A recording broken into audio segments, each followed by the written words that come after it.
মানুষদেরকে আজকে বিবৃত করতেছে। দুঃখ লাগে আজকে কোথাও না কোথাও এক জামে মসজিদের মধ্যে, জামালপুর জেলা সিরাজগঞ্জ জেলার মধ্যে চরের ভিতরে মসজিদে এই লাইলাতুল মেরাজকে নিয়ে কেন্দ্র করে কিছু উলামায়ে কেরাম বিভিন্ন রকম মন্তব্য করে কথা বলেছেন। তারা বলেন কই নবীজি যে মেরাজে গিয়েছে এটা আমরা বিশ্বাস করি না, কারণ উনি কেমনে মেরাজে যাইবে? মেরাজে যাওয়ার সময় সে সময় হেলিকপ্টার ছিল না, বিমান ছিল না, রকেট ছিল না, তিনি যাবে এমন কোনো ক্ষমতা আছে? তিনি ছিলেন যেমন তেমনই ওই বাড়িতে আবার দেখা গিয়েছে। তেনারা এই কথাগুলো বিশ্বাস করেন না, কারণ নবীজিকে তারা পরিপূর্ণ মানে না। তারা মানে কি মানে এটা আমরা জানি, তারা ওইটাই মানে যেইটার দোহাই দিয়ে মানুষদেরকে ঈমান হারা করা যাবে, এইটার চিন্তা চেতনা তাদের মধ্যে। তারা মির্জা গোলাম মোহাম্মদ কাদিয়ানীর আকীদা নিয়ে আজকে মুসলমানদেরকে বিভ্রান্ত করার চেষ্টা করেছে।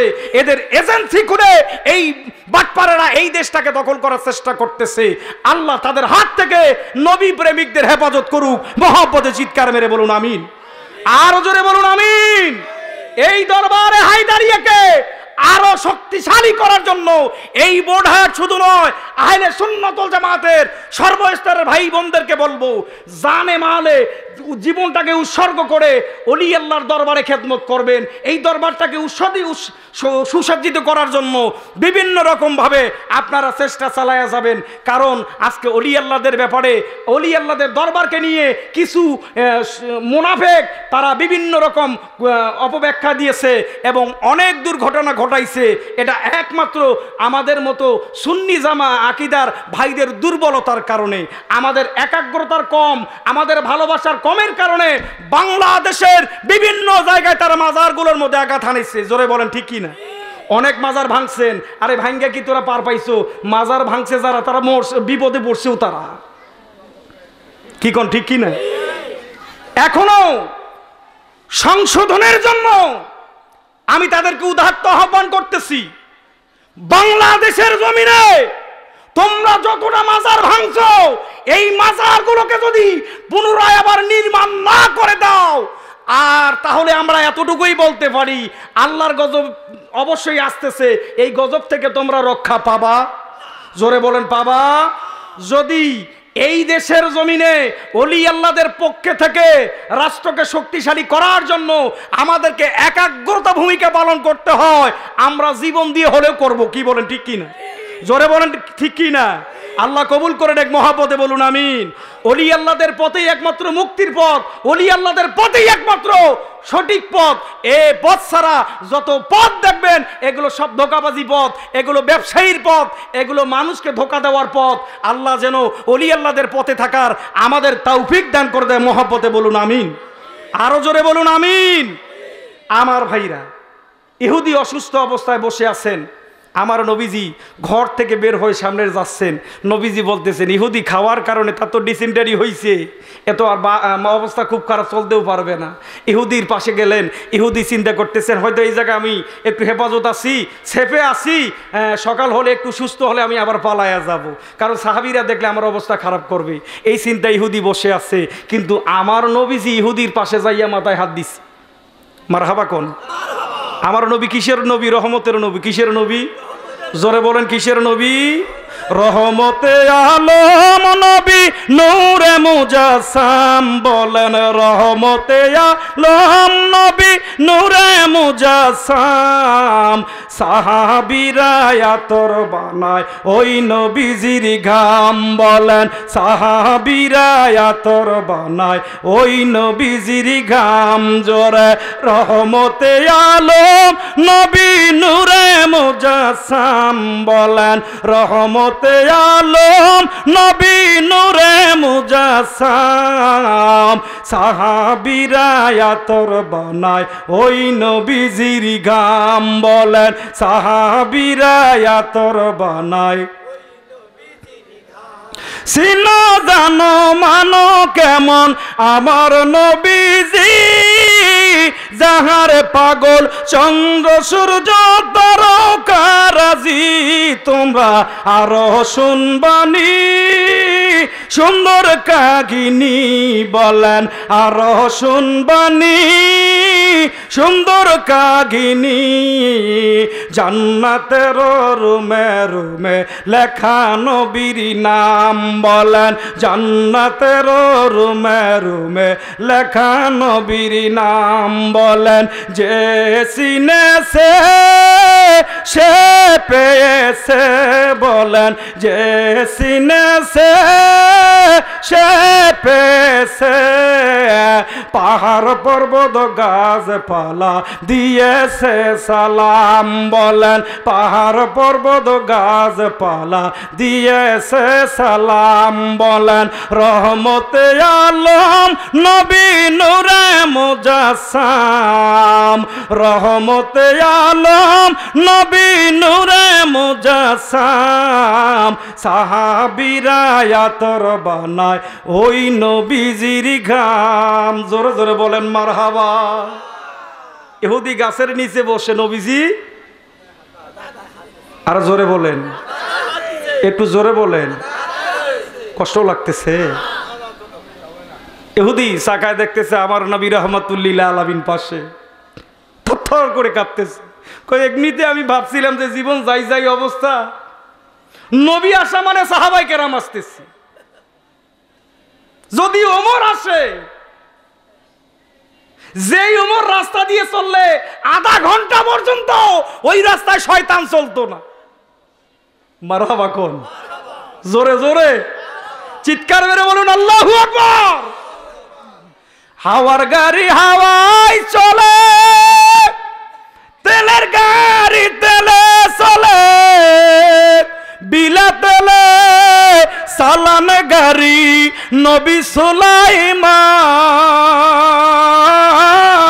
এর বিনা তেলে চালান গাড়ি নবী সুলাইমান আমরা সেই মুসলমান এর বিনা তেলে চালান গাড়ি নবী সুলাইমান আমরা সেই মুসলমান জোরে জোরে বলেন মারহাবা আমার ভাইরা আমরা সেই মুসলমান যেই মুসলমানের কোনো ভয় যে ভয় করেছে মুসলমানের কাতারে নয় কি কোন জোরে বলেন সে নয় আল্লাহু আকবার বলেন ইহুদি চিন্তা করতেছে অবস্থা খারাপ অবস্থা কই যেতটুকু বেঁচে ছিলাম সময় আর বাঁচার কোনো উপায় না নবীজি বলতেছে ইহুদি বাড়িতে চলো কই হুজুর মাফ করবেন সুবহানাল্লাহ বলেন নবী বলতেছেন কেন ইহুদি দু চোখের পানি ছেড়ে দিলেন ডাক দিয়ে বলেন ইয়া রাসূলুল্লাহ আমি ইহুদি বেয়াদবি বশত আপনার বিছানা মোবারকে বয়খানা করেছি নবী গো যেই বিছানার মধ্যে কোনো মশা মাছি বসতে সাহস পাইতো না আমি ইহুদি বড় অন্যায় করেছি আপনি দয়া করে আমার এই বিছানায় বসতে দিয়েছিলেন আমি সেই বিছানার মধ্যে আমি ডিসেন্টারি করেছি ইয়া রাসূলুল্লাহ ইয়া হাবিবাল্লাহ আমি আপনাকে অপমান করার জন্য এসেছিলাম আমি আপনাকে লাঞ্ছিত করার জন্য এসেছিলাম নবীজি ডাক দিলেন ইহুদি পরের কথা পরে হবে আগে চলো আমি তোমারে পরিষ্কার করি তোমার সেবা করি সুস্থ করার পর তোমার কথা আমি শুনবো এই কথা যখন বললেন ইহুদি আমার নবীর সঙ্গে চলে গেলেন আমার আপনার নবী ইহুদির লইয়া বাড়িতে নিয়ে পরিষ্কার করলেন উত্তম রূপে পরিষ্কার করে আমার নবীজি নিজে কাপড় পরায় দিয়া ইহুদি যেই বিছানার মধ্যে ডিসেন্টারি করেছেন পায়খানা করেছেন এই বিছানা আল্লাহর হাবিব নিজ হাতে পরিষ্কার করলেন জোরে জোরে বলেন মারহাবা আল্লাহর নবী মায়ার নবী গো আপনে নবী আমার জীবন বলেন আপনে নবী আমার পরাণ জয় আল্লাহর নবী মায়ার নবী গো আপনে নবী আমার জীবনের জীবন বলেন আপনে নবী আমার রহমাতুল লিল আলামিন আপনি উম্মতের জামিন, গুনাহগারের অতি আপনজন আল্লাহর নবী, মায়ার নবী ও আপনে নবী আমার জীবন, বলেন আপনে নবী আমার পরাণ। জোরে জোরে বলুন মারহাবা। ইহুদিকে পরিষ্কার করে নবীজি যখন বিছানা পরিষ্কার করলেন, ইহুদি চিন্তা করলেন পৃথিবীর জমিনে এত সুন্দর দামি সুন্দর মানুষ আর হতে পারে না, জেনার মধ্যে আছে ভালোবাসা, জেনার মধ্যে আছে উত্তম আদর্শ।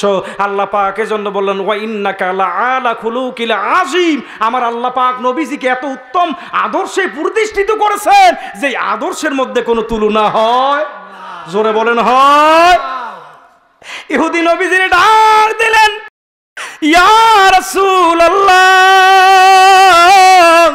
ইয়া হাবিবাল্লাহ, সারা জীবন আমি অন্যায় করেছি, আমি সারা জীবন ভুল করেছি, দয়াল নবী গো আমি আপনার ব্যাপারে মন্তব্য করেছি, আপনার ক্ষতি করার জন্য পিছে লেগেছিলাম। ইয়া রাসূলুল্লাহ, ইয়া হাবিবাল্লাহ, আজকে বুঝতে পারলাম আল্লাহ কেন আপনারে রহমাতাল লিল আলামিন করে ঘোষণা করেছেন। এই জন্য আল্লাহ পাক কোরআনে জানাইলেন, মহব্বতে পড়ুন বিসমিল্লাহির রহমান وما أرسلناك إلا رحمة للعالمين। চিৎকার মেরে বলেন আল্লাহু আকবার। আল্লাহ পাক দুনিয়ার জমিনে আমার নবীকে শুধু রহমাতাল লিল আলামিন করে নাই, উম্মতের কান্ডার করে দুনিয়ার জমিনে আমার আল্লাহ প্রেরণ করেছেন। জোরে জোরে বলেন মারহাবা। আমার ভাইরা কি করলেন? ইহুদি আমার নবীর কদম মোবারক জড়ায় ধরলেন, ডাক দিয়ে বলেন, ইয়া রাসূলুল্লাহ, ইয়া হাবিবাল্লাহ, দয়াল নবী গো আপনার কোনো তুলনা হয় না, আপনার কোনো তুলনা হয় না। আপনি এই মুহূর্তে আমারে তওবা করে আপনার কালিমা পড়ে মুসলমান বানায় দেন। আমার নবীজি তওবা করে ইহুদিরে পড়ায় দিতেছে কালিমায়ে তাইয়্যিবা লা ইলাহা ইল্লাল্লাহু মুহাম্মাদুর রাসূলুল্লাহ সাল্লাল্লাহু আলাইহি ওয়াসাল্লাম। আমার ভাইরা, ইহুদি আমার নবীজির এই আদর্শ থেকে কালিমা পড়ে মুসলমান হয়ে গিয়েছে। আর আজকে আমরা এমন মুসলমানের দাবি দেখাই, এমন মুসলমান দেখাই দিছি, মানে দাবি করি আমার আদর্শ দেখে ইহুদি নাসারা আমাদেরকে কিনে নেয়। কি কোন? জোরে বলেন ঠিক কি না? আরে আমরা ওই মুসলমান না, ওই মুসলমান যেই মুসলমান হাওয়ায় গাড়ি চালাইতে পারে, যেটা আমরা সেই মুসলমান যেটা সুলাইমান আলাইহিস সালাম দেখাই দিয়েছে। আমরা সেই জাতি, আমাদের মধ্যে কোনো ভয়, আমাদের মধ্যে কোনো লোভ, আমাদের মধ্যে কোনো হিংসা, আমাদের মধ্যে কোনো দ্বিধাদ্বন্দ্ব নাই। আমরা জীবনটাকে উৎসর্গ করে দিব দ্বীনের জন্য, নবীর জন্য, আল্লাহর জন্য, কোনো নাস্তিকবাদের জন্য না। জোরে বলেন ঠিক কি না? এই জন্য আশেক বলেছেন, হাওয়ার গাড়ি হাওয়ায় চলে, তেলের গাড়ি তেলে চলে, বিনা তেলে চালানা গাড়ি নবী সুলাইমান, এর বিনা তেলে চালানা গাড়ি নবী সুলাইমান, আমরা সেই মুসলমান, এর বিনা তেলে চালানা গাড়ি নবী সুলাইমান, আমরা সেই মুসলমান। আল্লাহুম্মা সাল্লি আলা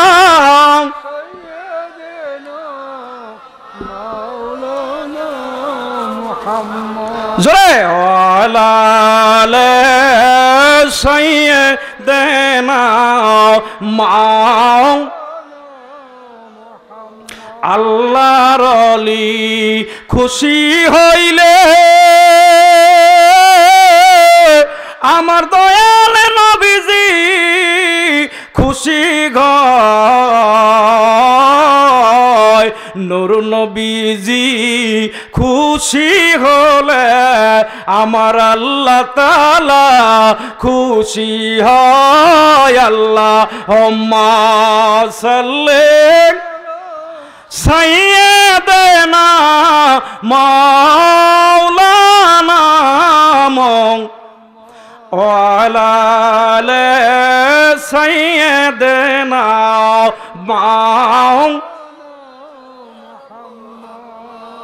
সকলে বলুন আলহামদুলিল্লাহ। আমরা যে মুসলমান, সেই মুসলমানের পাওয়ার অনেক বড়। পাওয়ার কম না বেশি? আরো জোরে বলেন, কম না বেশি?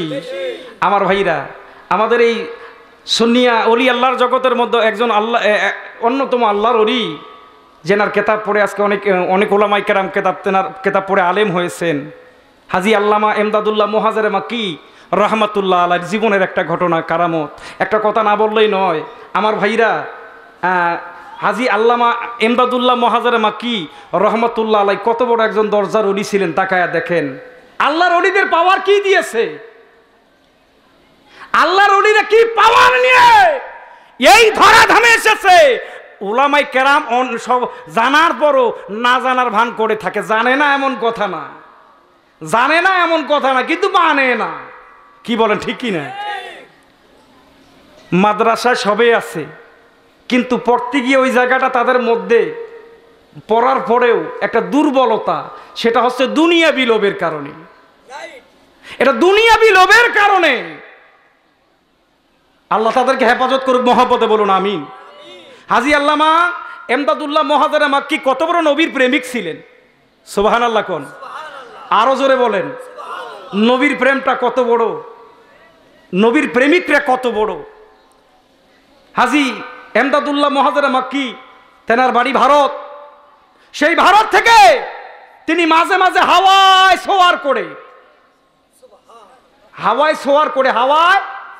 সোয়ার করে মসজিদে নববীতে গিয়ে নবীজির মসজিদে নববীতে গিয়ে নামাজ আদায় করতেন। সুবহানাল্লাহ কোন? খুশি না বেজার? আরো জোরে বলেন, আরো জোরে বলেন।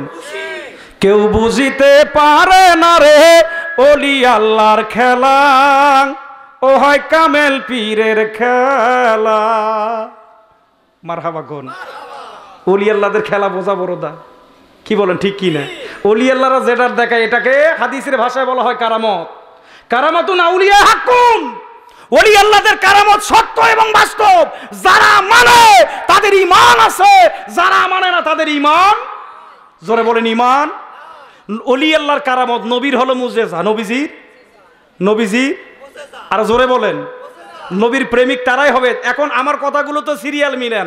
আমরা কেন এখানে এসেছি, কি চাই, কি হবে, কেন এসেছি, ওলি আল্লাহকে মানে কারা। আমি প্রথম বলছিলাম ওলি আল্লাহর কারামত, নবীজির মুজেজা, আল্লাহ কুদরত, আল্লাহর কুদরত, নবীর মুজেজা, ওলি আল্লাহর কারামত। সুবহানাল্লাহ কোন? তাদের তিনজনের তিনটা, আমাদের থাকলো কি? আমাদেরও তো কিছু দরকার আছে, আছে কি না? সারা রাত্রি মাহফিল শুনলেন, মনে করেন তিনজন বক্তা যাই হোক যায় দিয়ে দিছে। এখন আপনাদেরও তো কিছু দরকার আছে, আছে কি না? খালি পেটে যাইবেন সারা রাত যাইগে, পেটে যদি কিছু না থাকে বাড়িতে যায় কইবে হুজুর কি কইছে না কইছে একটাও স্মরণ নাই। কি কোন? থাকতে পারে? এখন আমাদেরও কিছু আছে, আমাদেরটা হলো মহব্বত। আমাদেরটা কি? আরো জোরে বলেন, আরো জোরে বলেন। আল্লাহ বলতেছে, হাবিব আপনার উম্মতের আছে মহব্বত, আপনার আছে মুজেজা, আল্লাহর ওলির হলো কারামত। আল্লাহু আকবার বল, আরো জোরে বলেন। আল্লামা হাজী ইমদাদুল্লাহ মুহাজিরে মক্কি, তিনি মাঝে মাঝে হাওয়ায় সোয়ার করে আমার দয়াল নবী রহমাতুল্লিল আলামিনের রওজা জিয়ারত করতেন। জোরে জোরে বলেন মারহাবা। শুধু তাই না, আমার ভাইয়েরা, একজন মৎখর ব্যক্তি হাজী ইমদাদুল্লাহ মুহাজিরে মক্কির কাছে আসলেন। আইসা বলতেছেন, হুজুর আমি মৎখর মানুষ, আমি মদ ছাড়া কিছু বুঝি না। হুজুর আমি মুরিদ হইতে চাই, শর্ত হলো আমি মদ ছাড়তে পারবো না। যদি আপনি মদ খাওয়ার পারমিশন দেন তাহলে আমি আপনার কাছে মুরিদ হব। আল্লাহর ওলিদের কথার মধ্যে কারামত আছে, আছে কি না? আরো জোরে বলেন আছে কি না? ওলি আল্লাহদের কথার মধ্যে দুইটা দিক, একটা হলো ইলমে জাহের, আর একটার নাম হলো ইলমে বাতেন। একটা কথা বুঝলো আর একটা না বুঝলো, যার কারণে আল্লাহর ওলি ডাক দিয়ে বললেন, বাবা আগে মুরিদ হও, তারপর তোমার মনে যত চাই তত মদ খাও। এই কথা যখন বললেন, এখন ওই মদখোর আল্লাহর ওলির কাছে তিনি মুরিদ হলেন। মুরিদ হইয়া বলতেছে হুজুর বাড়িতে যাই। এই কথা যখন বলতেছে, কয় বাবা বাড়িতে যাবেন ভালো কথা, তবে আমার একটা কথা শুনে যান, আমি একটা কথা তোমারে বলতে চাই। বলতেছে হুজুর আপনি আমার মুর্শেদ, আপনি আমার পীর, আপনি যেইটা হুকুম করবেন সেইটা। তবে প্রথম কথা যেটা বলছিলাম, মদ খাওয়ার ব্যাপারে কোনো কথা চলবে? জোরে বলেন। আর কোন পীর, কামিল পীর কি মদ খাইতে পারে? কোন পীর কি তার মুরিদকে মদ খাওয়ার হুকুম দিতে পারে? যে পীর কামাল, তিনি কোনোদিন নেশা খাইতে আর মুরিদকেও নেশা খাইতে দিতে পারে? যেটা নাকেশ ভণ্ড পীর, যেটা বাটপার, এইটা তো নেশার পীর। এটা কিসের পীর? এটা নেশার পীর, এটা ধান্দাবাজ, এটা ভটকাবাজ। এর কারণে সুন্নি জগতের আজকে কিছু ভাইদের ক্ষতি হচ্ছে। আমি তাদেরকে বলবো, ওলি আল্লাহদের মাজার জিয়ারত খাওয়া হয়, জিয়ারত হয় ওলি আল্লাহর মাজার, সেখানে কোনো নেশাখোরের স্থান হয় না। আর এরকম নেশাখোরের জন্য ওলি আল্লাহদের অবমাননা হচ্ছে, সম্মানের ইজ্জতের হানি হচ্ছে। আমি তাদেরকে সতর্ক করতে চাই, তোমাদের কারণে যদি আল্লাহর বন্ধুর কোনো রকম চুল পরিমাণ ক্ষতি হয়, তাহলে আল্লাহর ওলি তোমারে ছাড়বে? জোরে বলেন, ছাড়বে? আমার ভাইরা আসুন, মুরিদ বলতেছে হুজুর কি বলবেন বলেন। এই কথা যখন বললেন, তখন বলতেছেন বাবা মদ খাবেন ভালো কথা, কিন্তু আমার একটা কথা, বাড়িতে যাইয়া যত খুশি মদ খান, কিন্তু বাবা আমার সামনে খাইতে পারবেন না। সুবহানাল্লাহ কোন? আরো জোরে বলেন। আপনাদের মনে হয় খারাপ লাগতেছে? আল্লাহর ওলি ডাক দিয়ে বললেন, বাবা যত মদ খাও, যত মদ খাইতে চাও খাইও, কিন্তু আমার সামনে মদ খাওয়া যাবে না। এই কথা যখন বললেন, মুরিদ বলতেছেন হুজুর আমি ওয়াদা করলাম আল্লাহর কসম, কোনোদিন আপনার সামনে মদ খাবো না। বাড়িতে যাওয়ার পর মদের নেশা উঠলো, বাড়িতে মদের বোতল একটা বের করলেন, একটা গ্লাস নিলেন, টেবিলের মধ্যে রাখলেন, রাখার পর জ্বালানা দরজা সবগুলো বন্ধ করলেন, আবার দরজা খুলে চতুর্দিক দিকে আসলেন। আমি জেনার কাছে মুরিদ হইছি, তিনি আমার বাড়ির দরজায় আসে কিনা, যদি আসে তাহলে আমার বিপদ হয়ে যাবে। তাকায়া দেখলেন তিনি নাই। ঘরের মধ্যে মদের বোতল থেকে গ্লাসে ঢাললেন, মদ খাইতে যখন গ্লাসটা মুখে লাগাবেন, লাগার সঙ্গে সঙ্গে গ্লাসের মধ্যে চোখটা চলে গেল। চোখের দৃষ্টি যাওয়ার সঙ্গে সঙ্গে তাকায়া দেখলেন আল্লাহর ওলি হাজী ইমদাদুল্লাহ মুহাজিরে মক্কি মদের গ্লাসের মধ্যে বসে আছেন। জোরে জোরে বলেন মারহাবা। কেউ বুঝিতে পারে না রে ওলি আল্লাহর খেলা, ও হয় কামেল পীরের খেলা। মুর্শিদ তোমায় যাহা বলে তাই কথাতে খুশি, কি দিয়া কি করলো দয়াল, ধরতে গেলে দোষের তুমি, ধরতে গেলে দোষী, অবশেষে পড়বে গলে কলঙ্কেরই মালা। কেউ বুঝিতে পারে না রে ওলি আল্লাহর খেলা, ও হয় কামেল পীরের খেলা। ওলি আল্লাহর খেলা বোঝা বড় দায়। আমার ভাইরা, মুরিদ মদের বোতলে গ্লাসের যত মদ আছে ঢাললেন, মানে মুখ লাগায় দিলেন। এখন চিন্তা করলেন, হুজুর এই সময় সজাগ আছে, তার মানে হুজুর এখন ঘুমায় নাই, এ সময় মদ খাওয়া যাবে না। রাত্রি 12টা পার হলো, মদের নেশায় মাথা নষ্ট হয়ে গেছে। কি বলেন, ঠিক কি না? চিন্তা করতেছে, হুজুর তো রাত্রি 12টার পরে আর মানে জায়গা থাকার কথা না, এখন ঘুমাইছি। ওলি আল্লাহর দুনিয়ার জমিনকে মানে ঘুমার জন্য, পীরগিরি করার জন্য আসছে? মারহাবা কোন? আরো জোরে বলেন। আমার মতন তারা কানা না, একজন আল্লাহর ওলি স্বাভাবিক মানুষের মতো না, তারা আল্লাহর নূর দিয়ে দেখে। এই জন্য আল্লাহর নবী বলতেছেন, ক্বালান নবী সাল্লাল্লাহু আলাইহি ওয়াসাল্লাম ইত্তাকু ফিরসাতাল মুমিনিন ফাইন্নাহু ফায়ানজুরু বিনূরিল্লাহ। চিৎকার মেরে বলেন আল্লাহু আকবার। নবীজি বলতেছেন কি, ভালো করে শুনে রাখেন, ইত্তাকু ফিরসাতাল মুমিনিন, তোমরা কি করো? মুমিনের অন্তর্দৃষ্টিকে ভয় পাও, অন্তরাত্মাকে ভয় পাও। তারা দুনিয়ার জমিনে তোমার আমার মতো স্বাভাবিক চক্ষু দিয়ে দেখে না, তারা আল্লাহর প্রদত্ত অন্তর চক্ষু দিয়ে তারা তামাম জাহান আল্লাহর সমস্ত কিছু দেখতে পায়। অতএব তাদের অন্তরাত্মাকে ভয় পাও, তাদের অন্তর্চক্ষুকে ভয় পাও। যদি বেয়াদবি করো আর তারা যদি একটা বার তোমার দিকে বাঁকা নজরে তাকায়, আল্লাহর কসম তুমি দুনিয়ার জমিনে হালাক হইয়া যাবা, ধ্বংস হয়ে যাবে, এর মধ্যে কোনো সন্দেহ। মুরিদ মদ খাবে, মদের আর গ্লাসে ঢালবে না। কয় গ্লাসে যদি হুজুর বসি থাকে থাকতে।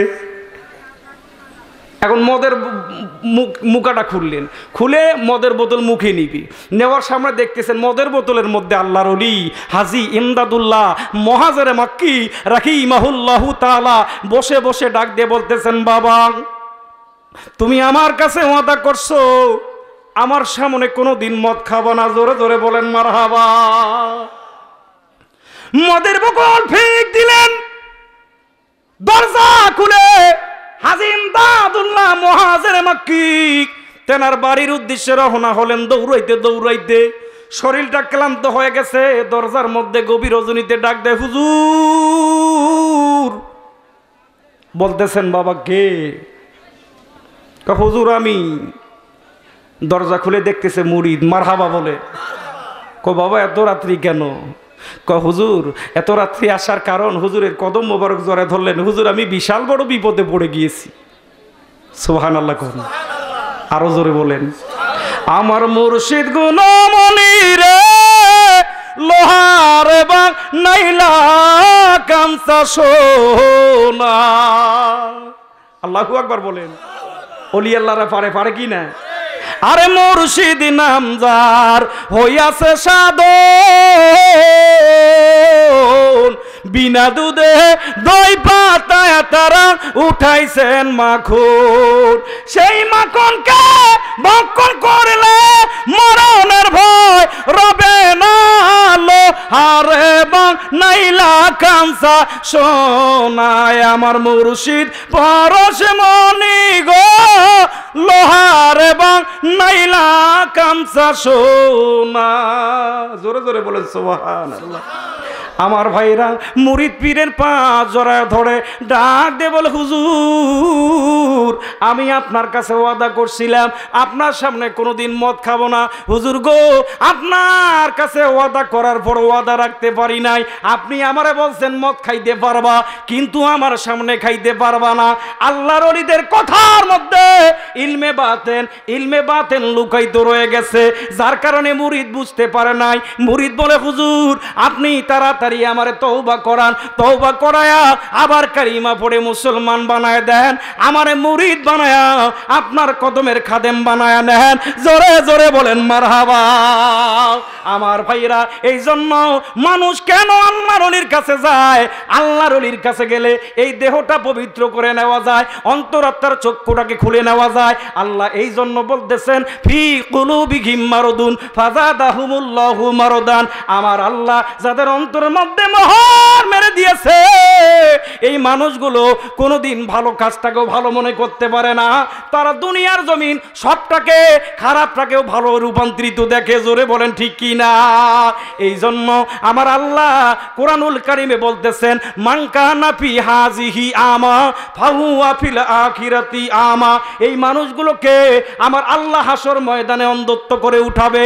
কারণ দুনিয়ার জমিনে তাদের অন্তর্চক্ষু খোলা হয় নাই, দুনিয়ার জমিনে চর্মচক্ষু দিয়ে দেখে ভালো মন্দ অবলোকন করতে পারে নাই। অন্তর্চক্ষু যদি খোলা থাকতো এই মানুষটা নবীর সঙ্গে প্রেম করত, আল্লাহর ওলিরে চিনতে পারত, যার কারণে তারা আজকে হাসর ময়দানে অন্ধত্ব করে উঠানো হবে, তারা কানা হয়ে উঠবে। আর ওই দিন আমার আল্লাহ তাআলা এই মানুষগুলোকে কঠিন শাস্তি দান করবেন। জোরে জোরে বলেন মারহাবা। আমার ভাইরা এই জন্য ওলি আল্লাহর দরবারে যাবেন। ওলি আল্লাহর দরবারে কি গেলে কি হবে? ওলি আল্লাহরা তারা কি করে বাবা? দুনিয়ার জমিনে তুমি কি করো? নিজেকে একে চেনার জন্য তুমি কি করবা? পাক পাকিদা হয়া আপন পীরের কাছে যাবা, আপন পীরের পাক দিলের সঙ্গে তোমার না পাক দিল মিশাবা, আপন পীরের তাওয়াজ্জুর বৌদুলতে যেদিন তোমার পীর তোমার দয়া করবে, তোমার মুর্দা দিলটা জিন্দা হয়ে যাবে। ওই দিলে আল্লাহ আল্লাহ জিকির জারি হইয়া যাবে। জোরে জোরে বলেন মারহাবা। আমার ভাইরা, আল্লাহর ওলিদের তাওয়াজ্জু, আল্লাহর ওলিদের তাওয়াজ্জু ইত্তেহাদি যার উপরে আছে তার দুনিয়ায় কোনো চিন্তা নাই, পরকালে ভয়ের কোনো কারণ জোরে বলেন আছে। আমার ভাইরা, ওলি আল্লাহ মুরিদকে বাঁচানোর জন্য বিভিন্ন দিক থেকে তারা এইটা আল্লাহ প্রদত্ত নিয়ামত নিয়ে এসেছে। আজকে যাদের কথা বলেন, যারা মাজার ভাঙনেওয়ালা, নবীর বিরোধী করনেওয়ালা, এই মানুষগুলোকে আমরা ভালো চিনি। এরা কোন শ্রেণীর মানুষ? এরা তো নিজেই ভালো, মানে নিজেই তো নিজেকে চেনে না। এই জন্য লালন আগে বলছিলেন, কি বলছিলেন? লালনের কথার মধ্যে কিছু রহস্য রয়ে গেছে। সে যাতে কি হয় হোক দেখার বিষয় নয়, কথাটা হলো লালনের গানের মধ্যে বিশাল বড় রহস্য। এই জন্য লালন বলতেছে, আগে নি জেরে সেন পরে গুরু রে মানো, ও দেহ পাশ করে আনো। জোরে জোরে বলেন মারহাবা। লেখাপড়া করতে গেলে স্কুল দেওয়া লাগে। কোথায় লাগে? জোরে কোন? বিনা লেখাপড়া, বিনা স্কুলে যায় কেউ কয় যদি আমি সার্টিফিকেট পাইছি, এটা কি বিশ্বাস করা যাবে? এটা মূর্খ বলবে না শিক্ষিত বলবে? জোরে কোন? হ্যাঁ, এখন আসেন, সবচাইতে বড় মূর্খ ওরা যারা নিজের অন্তরাত্মাকে সার্টিফাই করে নিতে পারে নাই, অন্তরাত্মাকে জিন্দা করে নিতে পারে নাই। এর মতো মূর্খ, এর মতো ব্যাকরণ আল্লাহর জগতে আর হতে পারে? জোরে বলেন পারে না। অতএব আমার কথাটা ভালো করে শুনেন, মূর্খ মূর্খই থেকে যাবে। তাদের কথায় যদি কেহ কর্ণপাত করে সেও সবচাইতে বড় মূর্খ হয়ে যাবে। কারণ আবু জেহেলের মতো বড় জ্ঞানী ছিল না। একটু দুরূদ শরীফ পড়েন, আল্লাহুম্মা সাল্লি।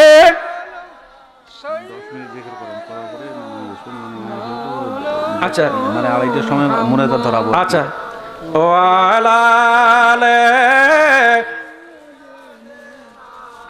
মাওলানা আল্লাহুম্মা সাল্লি আলা সাইয়্যিদিনা মাওলানা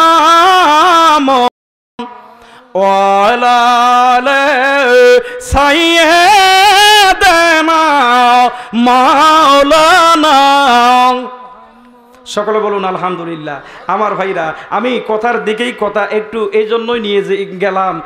যারা ওলি আল্লাহর দরবারে না গিয়ে নিজেকে পরিপূর্ণ পুরুষ মনে করে, তারা আসলে অত্যন্ত বিপদের মধ্যে আছেন। কারণ ওলি আল্লাহর কাছে গেলে ওলি আল্লাহরা আস্তে আস্তে আস্তে সবক দিতে দিতে দিতে দিতে তাদেরকে অন্তরাত্মাটাকে মডিফাই করে তাদের অন্তরাত্মাকে জিন্দা করে। কখন জিন্দা হয়ে যায় মুরিদ কইতে পারে না, কারণ কখন সে আল্লাহর ওলি হয়ে যায় সে নিজেও জানে না। যদি জানতে পারতো তাহলে দুনিয়ার জমির তার দাম্ভিকতা বেড়ে যাইতো।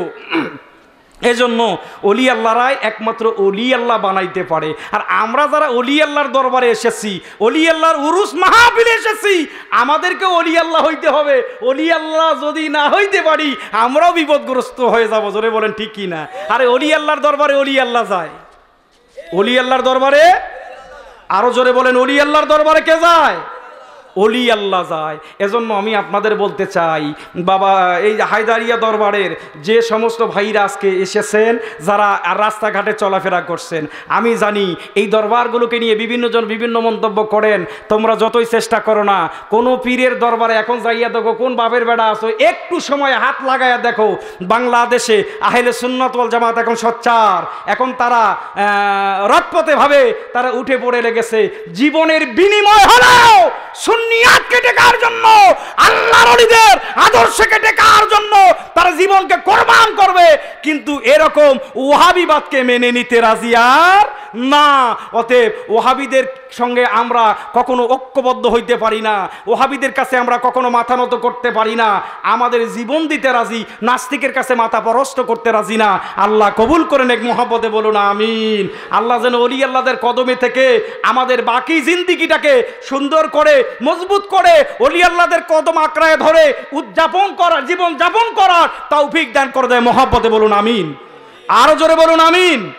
আপনারা ওলি আল্লাহর পক্ষে না বিপক্ষে? কে কে পক্ষে হাত উঠায় দেখেন। নারায়ে তাকবীর, নারায়ে রিসালাত, নারায়ে রিসালাত। ওলি আল্লাহ যেখানে, হাত নামান। ওলি আল্লাহরা এ দেশে পায়ে হেঁটে হেঁটে এসে তারা ইসলামের দাওয়াত দিয়ে আপন আপন মাজার পাকে ঘুমায় আছে। যারা বলে আমরা ইসলামের ধারক এবং বাহক, আমার মাঝে মাঝে মনে কথাটা এজন্য বলতে মন চায়, এদের কানের মধ্যে বাতাস দেওয়া দরকার। এদের কানের মধ্যে বাতাস দিবেন কি দিয়ে? সবচাইতে যেটা কম দামি জুতা, এই জুতা দিয়ে এদের কানের মধ্যে বাতাস দেওয়া দরকার। এটা কোনো ব্যক্তিগত পুঁজিবাদের দেশ নয়, এই দেশটা হলো ওলি আল্লাহর দেশ। কি বলেন ঠিক কি না? এ দেশে ওলি আল্লাহরা এসেছে বিদায় আজকে ইসলাম পেয়েছি। আরে মোল্লা, তুমি যেই মসজিদে ইমামতি করো, ওই মসজিদটা ছিল গৌর গোবিন্দের, পরশুরামের এবং বিভিন্ন হিন্দু রাজাদের। আজকে ওই মন্দিরটাকে ভেঙ্গে আল্লাহর ওলিরা মসজিদ বানায়া তোমাদের ইমামতি করে পেট পূজা করার শিক্ষা দিয়েছে। জোরে বলেন ঠিক কি না? যদি ওলি আল্লাহরা মসজিদ না বানাইতো, তোমার পেটে ভাত যাইতো না, মাল কামাই করতে পারতো না। আজকে তাদের ব্যাপারে সমালোচনা করো। এরকম বেয়াদবি যা করেছো আর করিও না, একমাত্র করেছে ওই দুষ্ট দুশ্চরিত্রহীনরা। এই চরিত্রটাকে, এই স্বভাবটাকে পরিবর্তন করো, তাহলে আল্লাহর রহমত, আল্লাহর রেজামন্দি তোমাদের মধ্যে আসবে, এর মধ্যে কোনো সন্দেহ। আল্লাহ কবুল করেন, এক মহব্বতে বলুন আমিন। আমরা ওলি আল্লাহর পক্ষে না বিপক্ষে? ওলি আল্লাহর পক্ষে থাকতে জীবন দিতে রাজি আছি তো? জোরে বলুন। মুখে বললে হবে না, আবার বাস্তবেই প্রমাণ করে দেখাতে হবে। সামনে এমন একটা সময় আসতেছে, যদি কখনো আপনাদেরকে এই সুন্নিয়াতের জন্য, আল্লাহর ওলিদের জন্য, এই দেশে ওলি আল্লাহর সম্মান বজায় রাখার জন্য কোথাও আপনাদেরকে আহ্বান করা হয়, আমরা সেখানে জানে মালে জীবনটাকে উৎসর্গ করার জন্য হলেও চলে যাব। রাজি আছি তো? জোরে বলেন আছি তো? আল্লাহ কবুল করে এক বলেন আমিন। আমার কথা একটাই, পীর যার যার, সুন্নিয়াত সবার, নবী মুস্তাফা সবার। আমার নবীজির পক্ষ থেকে মূলত 4টা তরিকা, তরিকায় কাদরিয়া, চিশতিয়া, নকশবন্দি, মুজাদ্দেদিয়া, এই 4টা তরিকাকে কেন্দ্র করে বিভিন্ন তরিকা শাখা প্রশাখা বের হয়ে এসেছে। সমস্ত তরিকার মূল তরিকা হলো নবী মুহাম্মদুর রাসূলুল্লাহ সাল্লাল্লাহু আলাইহি ওয়াসাল্লামের তরিকা। এই তরিকাটাকে বাস্তবায়ন করার জন্য আল্লাহর ওলিরা চারদিক থেকে তারা কাজ করে এসেছেন। মূলত রাস্তা একটাই। মূলত রাস্তা জোরে বলুন, মূলত রাস্তা। এই রাস্তায় থাকার জন্য আল্লাহর ওলিরা না খেয়ে না ঘুমে জীবনকে ত্যাগ করে, জীবন যৌবনকে উৎসর্গ করে তারা দেশ থেকে চলে অন্য দেশে এসেছেন।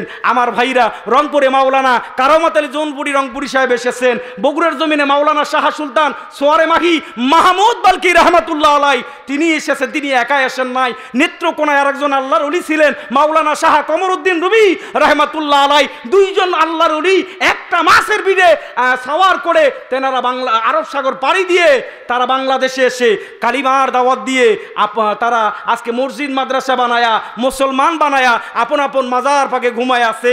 তাদেরকে অবমাননা করা হচ্ছে। আর সবচাইতে বড় কথা, মাজারগুলোকে, মাজারের কমিটির ভাইদের দৃষ্টি আকর্ষণ করে বলবো, মাজারের আশেপাশে যেন কোনো বেহাপনা কাজ না হয়, আর মাজারের আশেপাশে যেন কোনো নেশাখোরের স্থান না হয়। আর যে নেশাখোরগুলো মাজারের আশেপাশে তারা ঘোরাফেরা করবে, প্রয়োজন পড়ে তাদের উপযুক্ত শাস্তি দিতে হবে। শাস্তি না দিলে আমাদেরও কিছু ওলি আল্লাহদের সম্মানের মধ্যে আঘাত আনবে। মাজারওয়ালারা নেশার পক্ষে না বিপক্ষে? কি বলেন? মাজারওয়ালারা তারা নেশাখোর না। আর নেশাখোর তো তারাই। নেশা শুধু ওই যে গাঁজা খাইলেই নেশা হয় তা না, আর নেশা অনেক রকম আছে মোল্লা। বেশি এগুলো নিয়ে বাড়াবাড়ি করো না। যদি ওপেন করি তাহলে তুমি কত বড় নেশাখোর তাহলে প্রকাশ হয়ে যাবে। আল্লাহ বোঝার তৌফিক দান করে দেখ, বলেন আমিন। বাড়াবাড়ি করিও না, বাড়াবাড়ি করে ইমামতি হারাইও না। বাংলাদেশে অনেক আলেম ইমামতি হারায়া বইয়ের মানে বউ তো বোঝে নেই। দিলে ভালো, না দিলে, যদি ভালো মতো দিতে পারছেন ভালো, না দিতে পারলে সংসার তো করবে না 14 গোষ্ঠী উদ্ধার করে ছেড়বে।